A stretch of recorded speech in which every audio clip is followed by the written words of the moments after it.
Hey folks, Rob Franek. I'm Editor-in-Chief here at the Princeton Review. If you've been watching this series on COVID-19 and its repercussion, you will know that I've been broadcasting from my own apartment in New York City, but we split New York City just yesterday and we have come to the safety of the wilds of northern New Jersey, my mom's house. She is sitting right off of camera. Folks, we're going to be broadcasting live from New Jersey for you every day for the next days and weeks of the COVID-19 epidemic and its repercussions. So folks, today, and I think you're going to enjoy this series, folks, today I want you to first put yourself in the seat of a test maker. And folks, these test makers are scrambling, and unlike things that we've never seen before in testing history, I'm going to give you a couple of examples. Number one, all of these things are going to sound like previously they would have been clear fiction, but right now they are absolutely true. Number one, the GRE.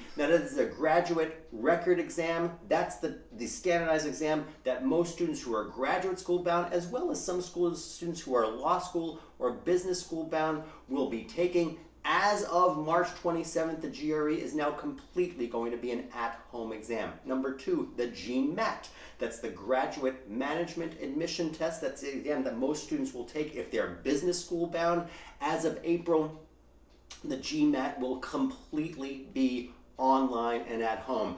But by far, the largest, the biggest, the most tectonic change, we reported it out the other day that the College Board made the announcement, was specifically that the AP exams were now going to be a take-home experience. Folks, that affects, just to put it into some context, 5.1 million students. That's the number that took those AP exams in 2019. That number will likely be the same, if not greater, in 2020. But folks, and we should understand this, we're just going to say it out loud, the AP exams responsible for giving you college credit and advanced standing, tied to scholarship dollars and even your admission to some schools, so we understand the breadth and depth of the importance of those AP exams. But what we do now know is that those AP exams are completely going to be at-home, take-home experiences. We reported on this the other day. They're going to be 45 minutes in length and only free response questions. Again, to put that into some context,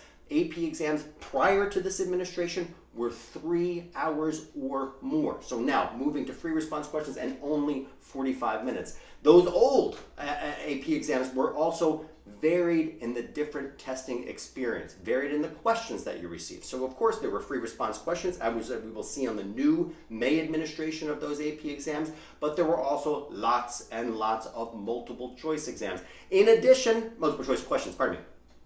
In addition, you would have had a real, live-time, face-to-face proctor. The test was taken with a pencil or a pen. So folks, we now know that the testing experience will be completely different. Any online device is going to be fair game for you to take those AP exams, including your smartphone. You can even, on these new administration of the AP exams, you will be able to take a picture of your handwritten work and send it on to the College Board. In previous administrations also, you only had one testing time per academic discipline for those AP exams. Now in its new reincarnation, we are going to have not one, but 2 exam dates. Folks, since that announcement, the single most frequently asked question of us at the Princeton Review from high school students who are prepping for those AP exams come May was this: what about cheating? And folks, these students were direct and pointed in their question in this regard.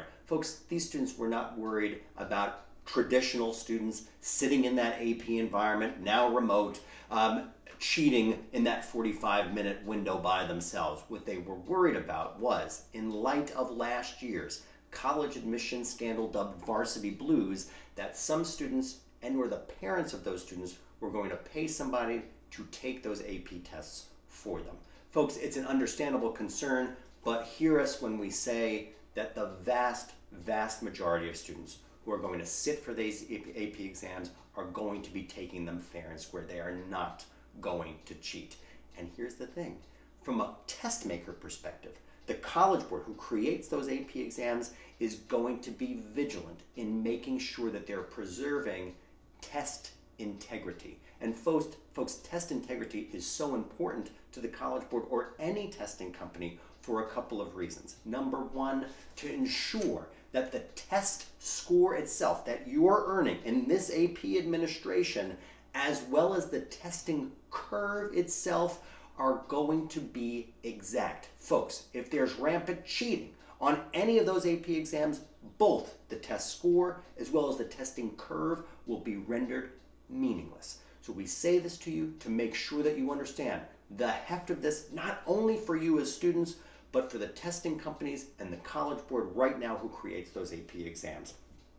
As we talked about just a couple days ago, the College Board, and I'm going to quote, plans to design and administer AP questions that prevent cheating. Now that's awesome. What we haven't heard are many specifics from the College Board in this regard.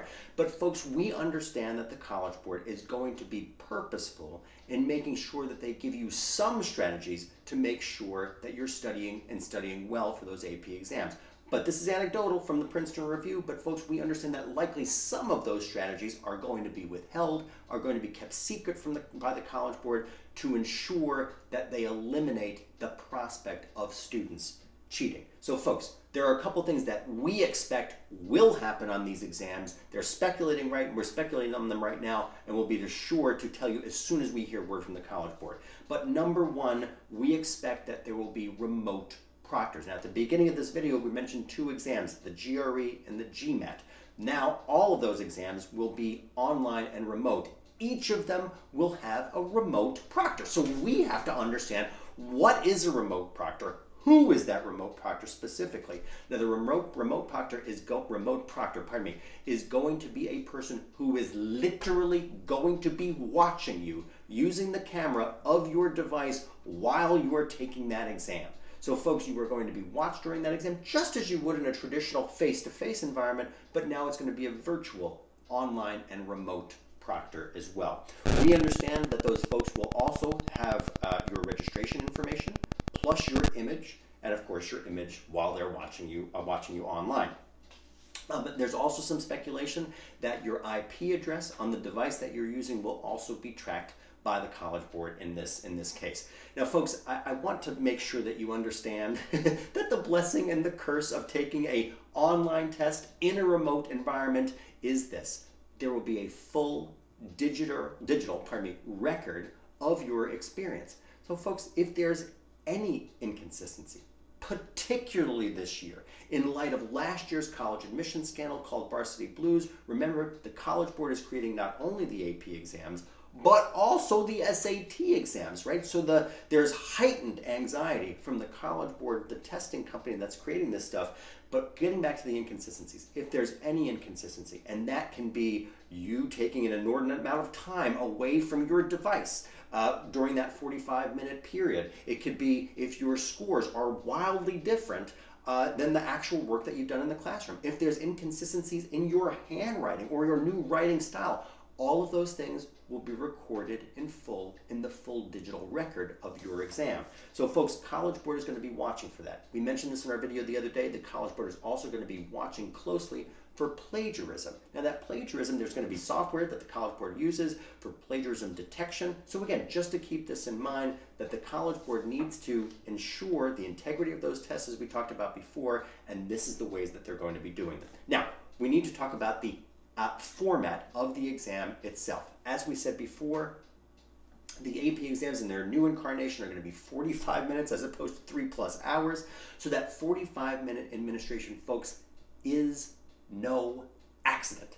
The College Board is creating that shortened format so that you can synthesize and pull on nearly a full year's work of academic study to eliminate the possibility of cheating. Folks, the ability for you to look something up online and create a cogent argument and create that free response question all in a 45-minute window for the multiple questions that you have is slim, and the College Board knows this. So again, we should remind ourselves that the College Board talks again and again, and we reiterate this at the Princeton Review, that what standardized tests are doing, particularly in this format, is testing how much you've learned, how you can curate that information, how you can synthesize that information down in a short period of time. So the College Board is making sure that you can think critically and analyze new information in a very specific and shortened way. But folks, you're AP students. You've learned this content. You've been in class for almost a full academic year.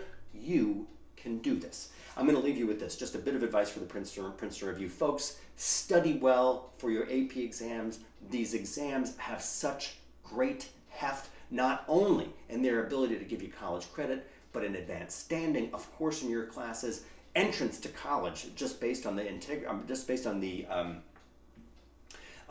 raw challenge that you're taking yourselves with, and folks undertaking your high school curriculum with.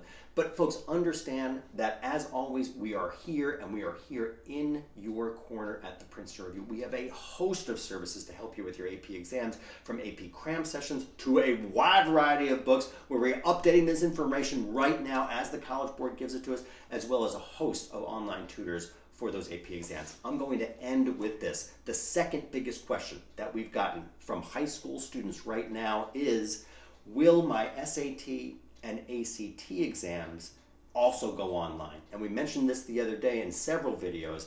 The administrations for the SAT in March, April, and May have all been suspended, as well as suspensions for the AP exams. So the next time you can take both the SAT and the ACT won't be until the June administration. Folks, we are prepping many students right now for these exams, but here's the thing. We don't yet know if those exams are going to port online like those AP exams. The truth is that you can master these concepts. We are going to continue to be there for you as soon as we hear this information from the College Board or the ACT themselves. For the ACT and College Board for the SAT, we'll be here for you and telling you that information. Again, Rob Franek, Editor-in-Chief here at the Princeton Review, broadcasting live in my sequestered environment at my mom's house, standing right off camera. Folks, be well. I'll be with you again tomorrow. Thank you.